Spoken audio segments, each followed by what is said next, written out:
അപ്പോൾ എൻ്റെ കല്യാണമാണ് ദേ ക്ലാസ് ഉണ്ടായിട്ടും ധൃതി കൂട്ടി എന്നെ ജെട്ടി സൈഡിലേക്ക് കൊണ്ടാക്കാൻ വേണ്ടിയിട്ട് പുറപ്പെടുന്നു. ഇത് നമ്മുടെ സ്ഥിരം നമ്മുടെ ഈസത്തബേ എല്ലാ കാര്യത്തിനും ഓടി പറയാതെ തന്നെ ഓടി വരുന്ന ഒരാളാണ് നമ്മുടെ ഈസത്തബേ. ആൾക്ക് 4 പെൺമക്കളാണേ. അതേപോലെ തന്നെ ഞങ്ങൾ 2 പേരെയും കണ്ടുകൊണ്ട് ഞങ്ങളുടെ എല്ലാ ആവശ്യങ്ങൾക്കും വേണ്ടി എപ്പോഴും ഓടി വരുന്ന ഒരാളാണ് ഈസത്തബേ. ഏത് രാത്രി നമുക്ക് വിശ്വസിച്ച് കൂടെ കൂട്ടാവുന്ന ഒരാളാണ് നമ്മുടെ ഈസത്തബേ. അപ്പം നമ്മൾ തമാശയ്ക്ക് ഇങ്ങനെ പറയും കേട്ടോ, നമ്മുടെ ദേവദൂതനാന്നൊക്കെ ഇങ്ങനെ പറയും. അപ്പോൾ അതേ ജെട്ടി എത്തിയിട്ടുണ്ട്. അപ്പം നമുക്ക് പോകാനുള്ള RTയിൽ 6:45. അപ്പം എന്നെ കൊണ്ടാക്കാൻ വേണ്ടിയിട്ട് നമ്മുടെ ഹരി സാറും ജോ സാറും ഒക്കെ വന്നിട്ടുണ്ടേ. ഇവർക്ക് ഇന്ന് ക്ലാസ് ഉള്ള ദിവസമാണ്. ഇവിടെ സൺഡേ ടു തേഴ്സ്ഡേ ആണ് നമ്മുടെ ഡ്യൂട്ടി ടൈം. എന്നാൽ പോലും ആ ഇള്ള തിരക്കിലൊക്കെ മാറ്റി വെച്ച് അവർ രാവിലെ തന്നെ സി ഓഫ് ചെയ്യാൻ വേണ്ടി വന്നേക്കുവാണ്. ഇതേ നമ്മുടെ നോളി മിസ് നമ്മളോട് പോയിട്ട് വാ, സൂക്ഷിച്ച് പോയിട്ട് വാ എന്നുള്ള വാക്കുകളൊക്കെ പറഞ്ഞുകൊണ്ട് നമ്മളെ യാത്രയൊക്കെയാണ്. അങ്ങനെ ഞാൻ RTയിലേക്ക് കയറി. നമുക്ക് ഒരു 2 മണിക്കൂർ യാത്രയാണുള്ളത്. 6:45 എടുക്കുന്ന RTയിൽ 8:45 ആകുമ്പോഴാണ് നമ്മുടെ കാടതു എയർപോർട്ടിലേക്ക് എത്തുക. സാധാരണഗതിയിൽ നമ്മുടെ ഐലൻഡിൽ തന്നെയാണുള്ള എയർപോർട്ടിൽ തന്നെയാണ് ഞാൻ പോവാറ്. പക്ഷേ ഈ പ്രാവശ്യം നാളെയാണ് എൻ്റെ ഇൻ്റർനാഷണൽ ഫ്ലൈറ്റ്. അപ്പം അത് കിട്ടണമെന്നുണ്ടെങ്കിൽ ഇന്ന് ഈ എയർപോർട്ടിൽ നിന്ന് ഈ സമയത്ത് പോയാൽ മാത്രമേ നാളത്തെ ആ ഒരു ഫ്ലൈറ്റ് എനിക്ക് കിട്ടത്തുള്ളൂ. അപ്പം അങ്ങനെയൊക്കെ നോക്കിക്കഴിഞ്ഞ് കാടതു എയർപോർട്ടിലേക്കാണ് നമ്മളിപ്പോൾ ഈ പോയിക്കൊണ്ടിരിക്കുന്നത്. അങ്ങനത്തെ ഇത് RTLൻ്റെ ഉൾഭാഗമാണ്. അങ്ങനെ അവരൊക്കെ യാത്രയാക്കിയിട്ട് അവർ സ്കൂളിലേക്കും പോയി. ഞാനിതാ നമ്മുടെ ട്രാവൽ തുടങ്ങുകയാണ്.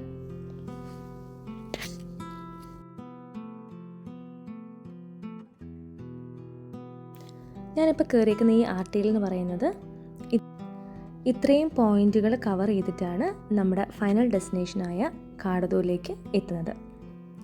ദേ അങ്ങനെ കുറേ കുഞ്ഞു കുഞ്ഞു ഐലൻഡുകളൊക്കെ ക്രോസ് ചെയ്ത് കുറേ കാഴ്ചകളൊക്കെ കണ്ട് നമ്മളിങ്ങനെ പൊയ്ക്കൊണ്ടിരിക്കുകയാണ്. ഇടയ്ക്ക് ദേ നിങ്ങൾ കാണുന്നില്ലേ ഈ മഴവിലും പിന്നെ അതിനെ തന്നെ തുടർന്ന് ദേ നമ്മുടെ മഴയും ഒക്കെ ആയിട്ട് നല്ലൊരു യാത്രയായിരുന്നു കേട്ടോ. അങ്ങനെ കുറേ കാഴ്ചകളൊക്കെ കണ്ട് നമ്മുടെ കാടതു ഐലൻഡിലേക്ക് എത്തിയിട്ടുണ്ട്. ഇവിടെയാണ് നമ്മുടെ എയർപോർട്ട് ഉള്ളത്, ഞാൻ മുന്നേ പറഞ്ഞതുപോലെ തന്നെ. അപ്പം അങ്ങനെ ഞാൻ എൻ്റെ പെട്ടിയെല്ലാം എടുത്ത് ഇവിടെ നിൽക്കുന്നത് എന്തിനാണെന്നല്ലേ, ഞാനിവിടെ വരുന്ന അറിഞ്ഞിട്ട് എൻ്റെ കൂടെ ജോലി ചെയ്യുന്ന ഒരു സാറുണ്ട്, ഹുസൈൻ എന്നാണ് ആളുടെ പേര്. ആള് ഇവിടുത്തെ എയർപോർട്ട് മാനേജറിനെ വിളിച്ച് എനിക്കുള്ള റൂമും വണ്ടിയും അറേഞ്ച് ചെയ്തിട്ടുണ്ട്. നമ്മുടെ ട്രാൻസിറ്റ് പോയിൻ്റ് കുറച്ച് ടൈമിങ് വരുന്നുണ്ട്. ഇവിടെ ഒരു 2-3-4 മണിക്കൂർ നിൽക്കേണ്ടതായിട്ട് വരുന്നത് കൊണ്ട് തന്നെ ആൾ എനിക്ക് വേണ്ടിയുള്ള വണ്ടിയും റൂമും ഇവിടെ അറേഞ്ച് ചെയ്തിട്ടുണ്ട്. ഇതുപോലത്തെ കുറേ നല്ല മനുഷ്യന്മാരുള്ളത് കൊണ്ട് എവിടെ പോയാലും പിന്നെ പേടിക്കേണ്ട ആവശ്യമില്ല. അങ്ങനത്തെ 2 ചേട്ടന്മാർ, എയർപോർട്ട് മാനേജറെ ഏൽപ്പിച്ച 2 ചേട്ടന്മാർ എന്നെ പിക്ക് ചെയ്യാനായിട്ട് ബഗ്ഗിയും കൊണ്ടൊക്കെ വന്നിട്ടുണ്ടായിരുന്നു. നല്ല ഭംഗിയുള്ള ഐലൻഡാന്ന് തോന്നുന്നു കേട്ടോ. ഞാൻ ആദ്യമായിട്ടാണ് ഈ ഒരു എയർപോർട്ടിലേക്ക് വരുന്നത്. ഇതിന് മുന്നേ വരെ ഫറസ്മാത്തോട് ആ ഐലൻഡിൽ തന്നെയായിരുന്നു എനിക്ക് ഫ്ലൈറ്റ് ഉണ്ടായിരുന്നത്.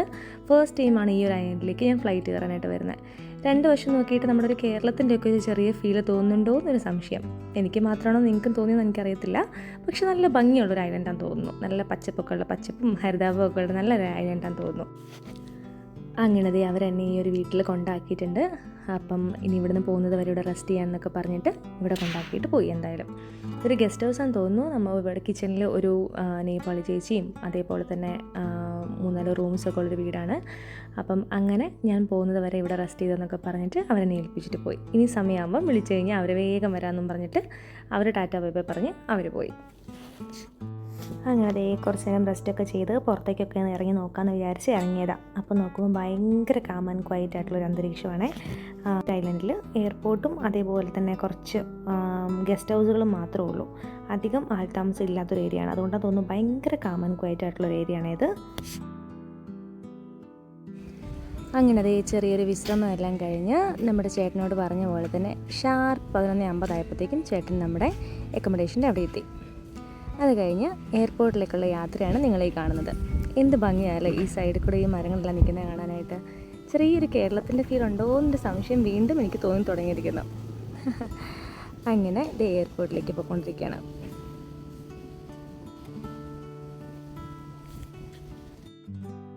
അങ്ങനെ നമ്മുടെ ചേട്ടൻ എന്നെ ഇവിടെ ഇറക്കിയിട്ട് ചേട്ടൻ്റെ ജോലിയിലേക്ക് തിരിച്ചു കയറി. അപ്പം എന്തായാലും ഉച്ചയായതല്ലേ, ഇനിയിപ്പോൾ ലഞ്ച് കഴിച്ചിട്ട് കയറാമെന്ന് വിചാരിച്ചിട്ട് അതിൻ്റെ തൊട്ട് ഓപ്പോസിറ്റ് തന്നെ സിമ്മർമാൻ എന്ന് പറഞ്ഞൊരു റെസ്റ്റോറൻറ്റ് ഉണ്ട്, അവിടെ കയറി. അങ്ങനെ ദേ ഞാനൊരു സംഭവം ഓർഡർ ചെയ്തിട്ടുണ്ട്, ചിക്കൻ റൈസും ബാക്കിയുള്ള സംഭവങ്ങളൊക്കെ കാണുന്നതൊക്കെ. അപ്പം അത്ര തന്നെ. അത് കഴിച്ച് കഴിഞ്ഞിട്ട് ദേ ഞാനിപ്പം ചെക്ക് ഇൻ ചെയ്യാനായിട്ട് ഇതിന് തൊട്ട് ഓപ്പോസിറ്റ് തന്നെയാണ് ടെർമിനൽ. നമ്മുടെ നാട്ടിലെ ചെറിയൊരു ബസ് സ്റ്റാൻഡിൻ്റെ ഒക്കെ ഒരു വലിപ്പമേ ഉള്ളൂ ഇവിടുത്തെ എയർപോർട്ടിലൊക്കെ, മിക്ക ഐലൻഡിലും. പ്രത്യേകിച്ച് നമ്മുടെ പരസ്മാത്തോട്ടിനെക്കാട്ടി ചെറിയൊരു എയർപോർട്ടാന്ന് തോന്നുന്നു ഈ കണ്ടിട്ട്. അപ്പം ചെക്ക് ഇൻ എല്ലാം ചെയ്ത് കഴിഞ്ഞതിന് ശേഷം ഞാൻ അപ്പം വെയിറ്റ് ചെയ്യണം. നമുക്കൊരു 1 മണിക്കൂറൂടെ കഴിഞ്ഞിട്ടേ ഉള്ളൂ ബോർഡിങ്. അപ്പം അതുകൊണ്ട് തന്നെ നമ്മളിവിടെ പുറത്ത് വന്നിട്ട് ഈ ഒരു ചെറിയൊരു പാർക്ക് ഏരിയ പോലെ തോന്നുന്നൊരു സ്ഥലത്ത് ഇവിടെ വന്നിരിക്കാമെന്ന് വിചാരിച്ചു. കാരണം അകത്ത് ഫുൾ ചെക്ക് ഇൻ ചെയ്യാൻ ഒന്നാമത് ചെറിയൊരു സ്പേസേ ഉള്ളൂ. അപ്പം അവിടെ ചെക്ക് ഇൻ ചെയ്യുന്നതിന് തിരക്കൊക്കെയാണ്. അങ്ങനെ ഞാൻ ഇവിടെ വന്ന് ഇരിക്കാമെന്ന് വിചാരിച്ചു. നല്ല കാറ്റുമുണ്ട്. അപ്പോൾ പിന്നെ കുറച്ച് നേരം ഇവിടെ ഇരിക്കാം. അങ്ങനെ സെക്യൂരിറ്റി ചെക്കും എല്ലാം കഴിഞ്ഞ് ദേ നമ്മളിവിടെ വന്നിരിക്കുവാണ്. അത് കഴിഞ്ഞ് ഞാൻ പറഞ്ഞോളൂ, ചെറിയ എയർപോർട്ട് ആയതുകൊണ്ട് തന്നെ അധികം ദൂരം നടക്കാനോ നമ്മുടെ കോച്ചിൽ കയറി പോകാനോ എൻ്റെ ഒന്നും ആവശ്യമില്ല. ഇപ്പോൾ ദേ നടന്ന് ദേ ആ കാണുന്ന ഫ്ലൈറ്റിലാണ് നമ്മളിന്ന് യാത്ര ചെയ്യാൻ വേണ്ടി പോകുന്നത്.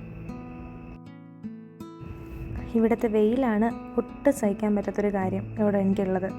ബാക്കിയെല്ലാം ഞാനിവിടെ സഹിക്കും. ഫുഡായിക്കോട്ടെ, ബാക്കി നമുക്ക് വർക്കായിട്ടോ എന്നും ഒരു പ്രശ്നമില്ല. പക്ഷേ ഈ ഒരു വെയിലിൻ്റെ കാര്യം മാത്രമാണ് എൻ്റെ ശത്രുവായിട്ട് എന്നും നിൽക്കുന്നത്. ഭയങ്കര ചൂടാണ് ഇവിടെ. അപ്പോൾ ദേ നമ്മൾ ഫ്ലൈറ്റിൽ കയറാനായിട്ട് പോവുകയാണേ.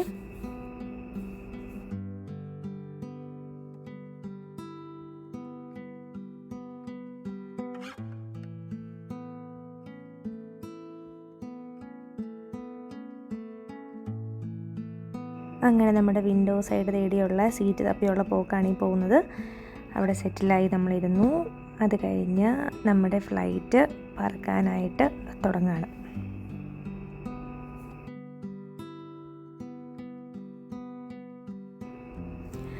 അപ്പം കാടതൂനോട് വിട പറഞ്ഞുകൊണ്ട് നമ്മളതേ ആകാശത്തേക്ക് പറന്നുയരാൻ പോന്നു.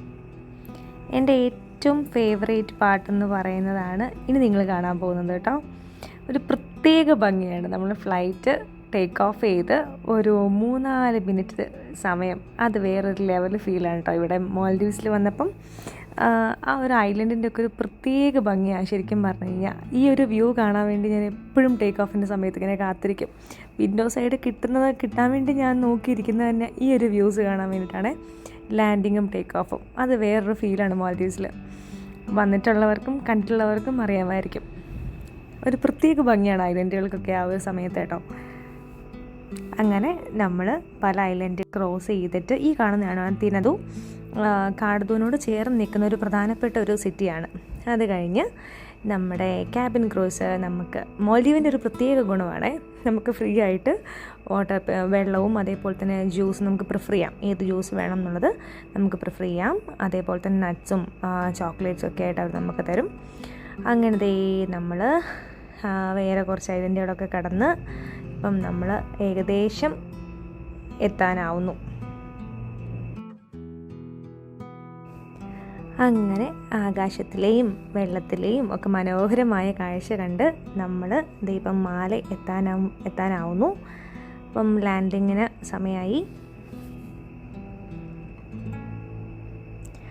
അങ്ങനെ നമ്മൾ വേലാന ഇൻ്റർനാഷണൽ എയർപോർട്ടിൽ ലാൻഡ് ചെയ്യുകയാണിപ്പം. ഇതാണ് മാൽഡീവ്സിൻ്റെ ക്യാപിറ്റൽ മാലെ. ഇവിടുന്ന് നമുക്കിനി ഹോട്ടലിലേക്കാണ് പോകേണ്ടത്. അപ്പം നമ്മുടെ ടാക്സി ചേട്ടനെ ഞാൻ ഓൾറെഡി അറേഞ്ച് ചെയ്തിട്ടുണ്ടായിരുന്നു. അപ്പം ആൾ ആ ഒരു ടൈമൊക്കെ ആകുമ്പോഴത്തേക്കും അവിടെ വരുമെന്നാണ് പറഞ്ഞേക്കുന്നത്. അപ്പം നമ്മുടെ ഫ്ലൈറ്റ് ലാൻഡ് ചെയ്തിരിക്കുന്നു.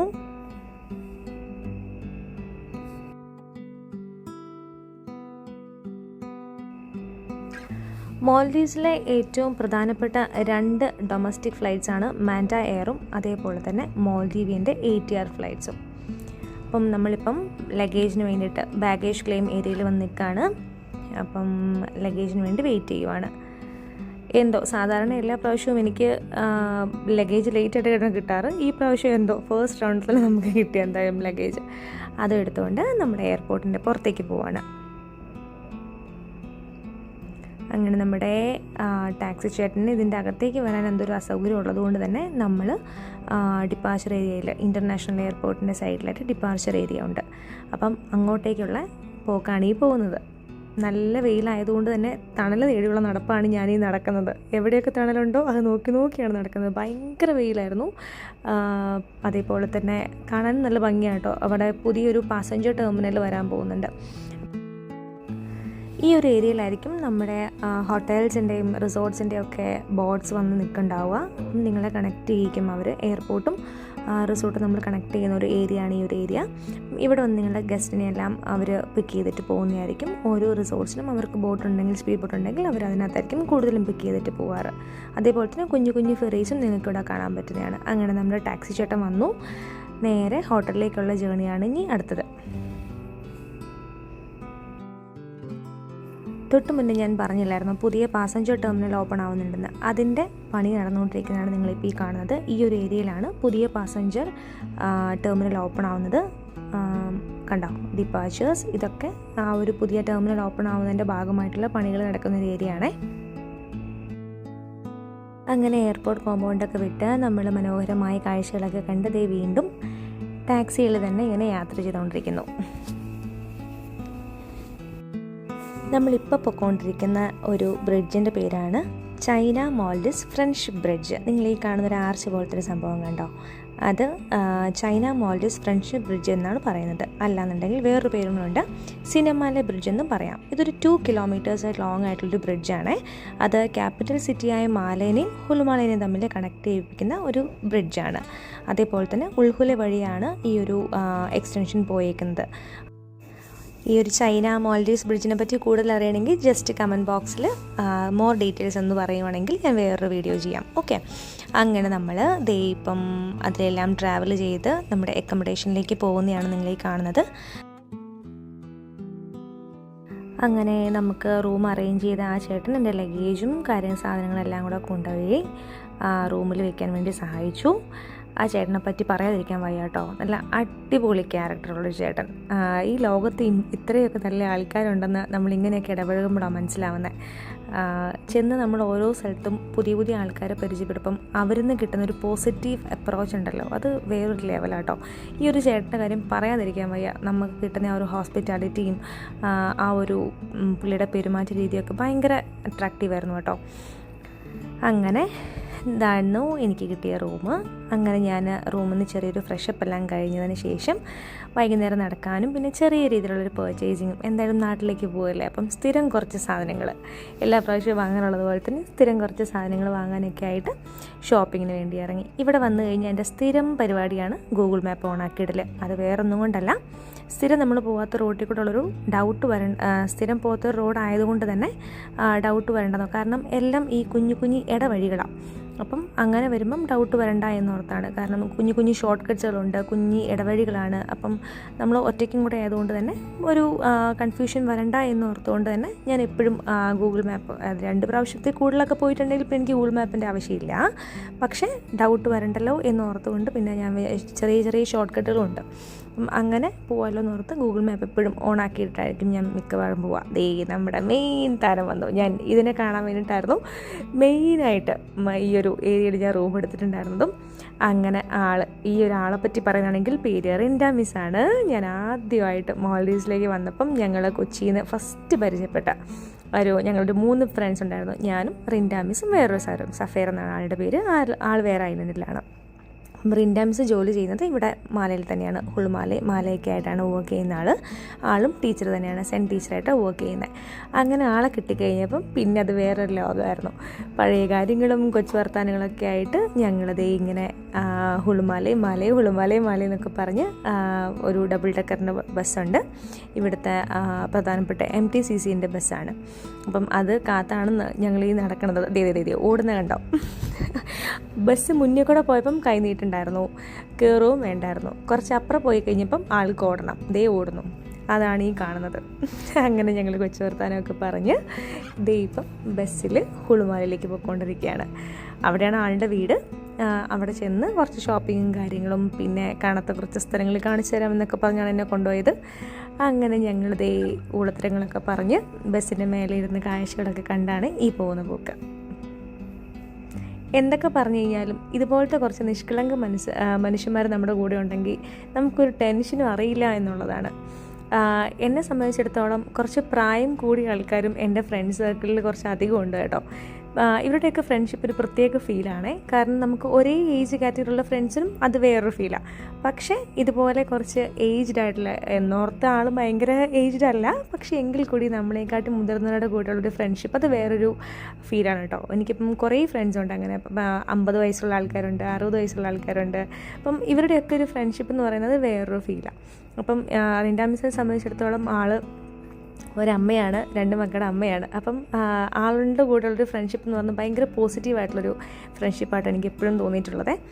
അങ്ങനെ ഓരോരോ കാര്യങ്ങളൊക്കെ കാണിച്ചു തരുന്നു. ആളുടെ വീട് അവിടെയാണെന്നും ഇതിലെയാണ് ആളെന്നും പോകാറുള്ളതെന്നൊക്കെ പറഞ്ഞ് ഇങ്ങനെ കാണിച്ചു തരുന്നു. അങ്ങനെ ഈ ഒരു ഏരിയയ്ക്ക് phase 1, phase 2, phase 3 എന്നൊക്കെ പറയും. നമ്മളിപ്പോൾ പോയിക്കൊണ്ടിരിക്കുന്നത് phase 1 ആണ്.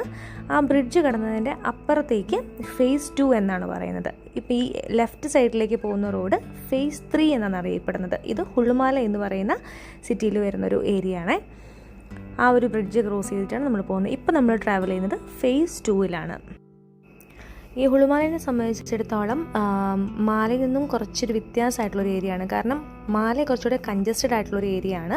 പോപ്പുലേഷൻസ് കുറച്ച് കൂടുതലാണ്. ഇവിടെയും പോപ്പുലേഷൻസ് ഉണ്ട്, പക്ഷേ എങ്കിൽ കൂടിയും മാലേൻ്റെ അത്രയും കൺജസ്റ്റഡ് അല്ല, കുറച്ചുകൂടെ ഒരു കാം ആൻഡ് ക്വയറ്റ് ആയിട്ടുള്ളൊരു ഏരിയ ആണ്. അങ്ങനെ ഞങ്ങൾ കോച്ചിൽ നിന്ന് ഇറങ്ങി പുറത്തേക്ക് പോവാണ്. നടന്ന് സ്ഥലങ്ങളൊക്കെ കാണാനും അതുപോലെ തന്നെ ഡിന്നർ കഴിക്കാനും ഒക്കെ ആയിട്ട് ഞങ്ങൾ ഇറങ്ങുവാണ്.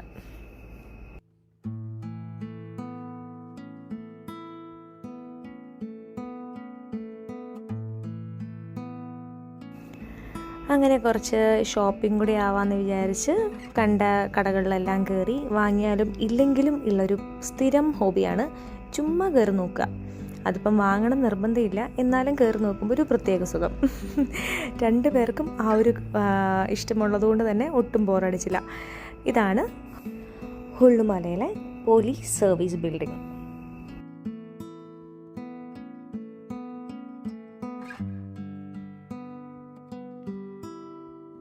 അങ്ങനെ വിശന്ന് പൊരിഞ്ഞ് ഒരവസ്ഥയായി കഴിഞ്ഞപ്പം നമ്മളൊരു ഷോപ്പിൽ കയറി. അപ്പമുണ്ട് ഒരാൾക്ക്. കയറി കഴിഞ്ഞ് മെനുവിൽ നോക്കാൻ നേരത്തെയാണ്, സെലക്ട് ചെയ്യാൻ നേരത്തെ ഒരാൾക്ക് അപ്പം ചിക്കിങ്ങിൽ പോകണം. ഇനി അവിടെ നിന്ന് എങ്ങനെയെങ്കിലും ഒന്ന് സ്കൂട്ടായിട്ട് വേണം അടുത്ത ചിക്കിങ്ങിലേക്കുള്ള യാത്ര. അങ്ങനെ നടന്ന് അവസാനം ചിക്കിങ് കണ്ടുപിടിച്ച് ചിക്കിങ്ങിലേക്ക് കയറി.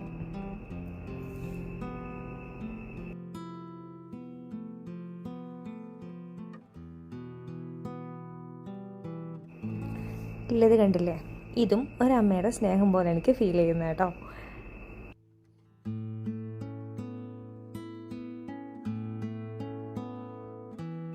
അങ്ങനെ ഫുഡെല്ലാം കഴിച്ച് നമ്മൾ ഹുളുമാലയിൽ നിന്ന് മാലയിലേക്ക് വീണ്ടും കോച്ചിൽ യാത്ര ചെയ്യാണ്.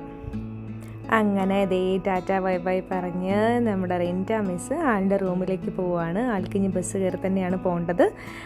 എന്തോ ആൾ പോകുന്നത് കണ്ടപ്പോൾ എനിക്ക് പെട്ടെന്ന് കണ്ണ് നിറഞ്ഞു കേട്ടോ. അത്ര നേരം നമ്മുടെ കൂടെ ഹാപ്പി ആയിട്ട് എന്താ പറയുക ഉളത്തരങ്ങളൊക്കെ പറഞ്ഞിരുന്നു. പെട്ടെന്ന് പോകുന്നത് കണ്ടപ്പം എനിക്കെന്തോ ഒരു സങ്കടമായി. അങ്ങനെ ആളിതേ പോയി. ആൾക്ക് ഇനി ആളുടെ റൂമിലേക്കും ഞാൻ എൻ്റെ റൂമിലേക്കും പോവാണ്. ഞാൻ പറഞ്ഞില്ലായിരുന്നോ, ചെറിയ ചെറിയ ഇടവഴികളാണ് നമ്മൾ ഈ പോകുന്ന റൂട്ടുകൾ ഫുള്ള്. കാരണം ഭയങ്കര കൺജസ്റ്റഡാണ് ഇവിടെ റോഡുകളൊക്കെ. ഫുള്ളി മെസ്റ്റും അതുപോലെ തന്നെ ഭയങ്കര കൺജസ്റ്റഡ് ആയിട്ടുള്ള റോഡ്സാണ് ഇവിടെ ഫുള്ള്. അങ്ങനെ നടന്ന് നമ്മൾ നമ്മുടെ അക്കോമഡേഷനിലേക്ക് എത്തിയിട്ടുണ്ട്. അപ്പം ഇനി Day 2 യാത്രയുടെ വിശേഷങ്ങളുമായിട്ട് നമുക്ക് വീണ്ടും കാണാം. Tata bye, good night.